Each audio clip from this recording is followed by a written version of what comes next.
بسم اللہ الرحمن الرحیم۔ محترم حضرات، اس وقت ہم کرونا وائرس کی ایک بہت بڑی اللہ کی ناراضگی کی صورت میں ہم مبتلا ہیں۔ سارے علماء مشائخ فرما رہے ہیں اور حق بھی یہی ہے کہ رب کو راضی کر لیں، اللہ راضی ہو جائے گا تو ساری بلائیں ایک سیکنڈ میں دور فرما دیں گے۔ اور اسی کے ساتھ ایک ضروری بات بھی عرض کرنا چاہتا ہوں۔ ہمارے نہایت ہی محترم ہیں، قابل احترام ہیں اور بہت بڑے داعی ہیں، حضرت مولانا طارق جمیل صاحب مدظلہ۔ ان کے 2 انٹرویوز یا گفتگو میں نے سنی کسی سے۔ اب میں نے اس کو سن رہا تھا تو میں حیران تھا کہ بھئی نہ کوئی موقع نہ کوئی محل، بات تو چل رہی ہے کرونا وائرس کی، لیکن مولانا پھر چلتے چلتے اسی پوائنٹ پہ آ گئے کہ مولویوں نے امت کو انتشار میں ڈالا ہوا ہے، ایک دوسرے سے ہاتھ نہیں دیتے وغیرہ وغیرہ وغیرہ وغیرہ، اور میں تو مزاج نبوت کے مطابق نرمی کرتا ہوں اور ہر ایک کو ملتا ہوں، یہ وہ۔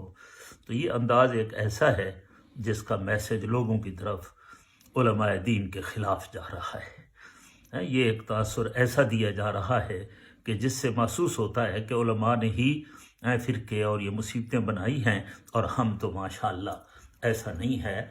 دین کے تمام پہلوؤں کی علماء نے حفاظت فرمائی ہے۔ دین کے نرم پہلو بھی ہیں، سخت پہلو بھی ہیں، صرف ایک پہلو میں چلا جانا تو یہ بھی مناسب نہیں ہے۔ کوئی سرجری ایسی نہیں ہے، وہ سرجری ہی نہیں ہے کہ جس میں صرف مرہم ہی مرہم ہو اور آپریشن نہ ہو۔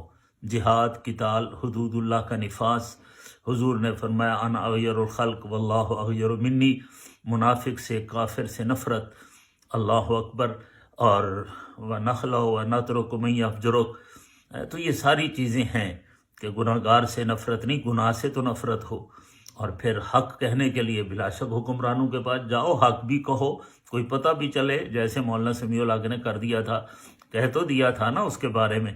تو آپ سے بھی یہی گزارش ہے۔ ایک تو یہی ہے کہ مولانا ہمارے بھی دل دکھتے ہیں کہ علماء نے بہت بڑی محنتیں فرمائی ہیں اور دین آپ تک پہنچا ہے۔ مولانا الیاس رحمہ اللہ کی دعوت علماء کی مرہون منت ہے۔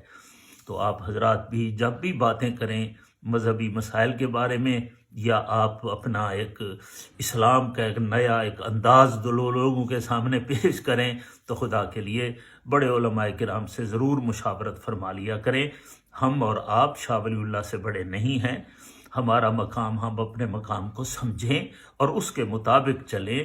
ایسا نہیں ہے کہ پورے 15 صدیوں کے سارے تسلسل کو کاٹ کر ہم اپنے آپ کو کچھ پیش کریں، تو یہ بہت خطرے کی گھنٹی ہے۔ اللہ تعالیٰ آپ کی ہماری حفاظت فرمائے، آئندہ اس امور سے احتیاط فرمائیں تو مہربانی ہوگی۔ باقی بڑے لوگ اب بھی موجود ہیں، علامہ خالد محمود صاحب موجود ہیں، مفتی اعظم مولانا مفتی تقی عثمانی صاحب موجود ہیں، یا اپنی ہر بات کو دارالعلوم دیوبند کی مجلس علمی کے سامنے رکھ لیا کرو، تو چلو بھی ایک مشاورت ہو جاتی ہے۔ تو جب بندہ اکیلا اپنے دماغ پر چلتا ہے تو یہ سمجھ کر لے کہ نہ ہم علم کل ہیں نہ ہم عقل کل ہیں۔ خدا کے لیے تواضع کے پہلو کے اندر کہیں آپ لین سے ہٹ نہ جائیں۔ تو یہ بزرگوں کی لین ہے، اللہ تعالیٰ آپ کو اہل سنہ والجماعت کی اس عظیم لین پر، اور آپ کی ضرورت ہے ماشاءاللہ، اللہ آپ جیسے خطیبوں کی حفاظت فرمائے۔ بس اتنی گزارش کرنی تھی کہ آپ کا جو محنت ہے اللہ اسے قبول کرے، تو وہ ساری آپ کی صلاحیت جو ہے نا غلط لین پر نہ چلی جائے۔ السلام علیکم۔